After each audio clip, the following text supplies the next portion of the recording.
Perception क्या है? Perception का मतलब है धारणा, यानी किसी व्यक्ति, जेंडर या कास्ट के बारे में आपके दिमाग में बना हुआ वो नजरिया, जिससे आप तय करते हैं कि वो सही है या गलत। लेकिन सवाल यह है, क्या आपकी धारणा सच में सही होती है? परसेप्शन बनती कैसे है?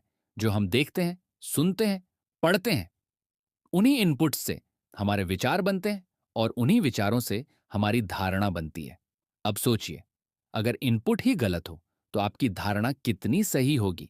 मान लीजिए कोई ऐतिहासिक व्यक्ति आपको गलत लगता है, लेकिन वही व्यक्ति किसी और को सही लगता है। तो कौन सही है, आप या वो, या फिर दोनों अधूरी जानकारी पर खड़े हैं? अब खुद से पूछिए, क्या आपने उसके बारे में सही से पढ़ा है?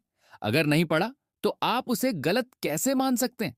और अगर पढ़ा है, तो कहां से पढ़ा है? रील्स से, मूवी से? अगर हाँ, तो जिसने वो बनाया उसने जानकारी कहां से ली? और अगर आपने गूगल आर्टिकल से पढ़ा है, तो वो भी कोई भी लिख सकता है। तो सच क्या है? इसीलिए सिर्फ एक जगह से पढ़कर अपनी धारणा मत बनाइए।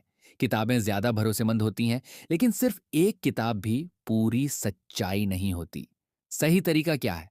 पहले बिना किसी धारणा के ऑब्जर्व कीजिए, फिर अलग अलग सोर्सेज से समझिए, और उसके बाद ही अपना डिसीजन लीजिए।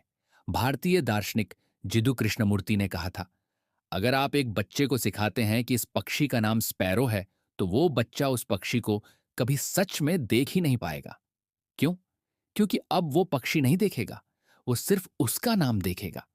इसी तरह जब हम किसी चीज पर लेबल लगा देते हैं, तो हम उसे वैसे देखना बंद कर देते हैं जैसी वो असल में है। पश्चिमी दार्शनिक इम्मैनुएल कांट का कहना था, हर बात को मे बी और मे बी नॉट के साथ देखो, क्योंकि हम किसी भी चीज की पूरी सच्चाई नहीं जान सकते।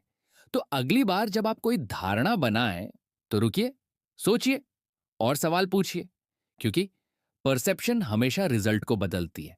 इसीलिए इसे समझदारी से इस्तेमाल करें।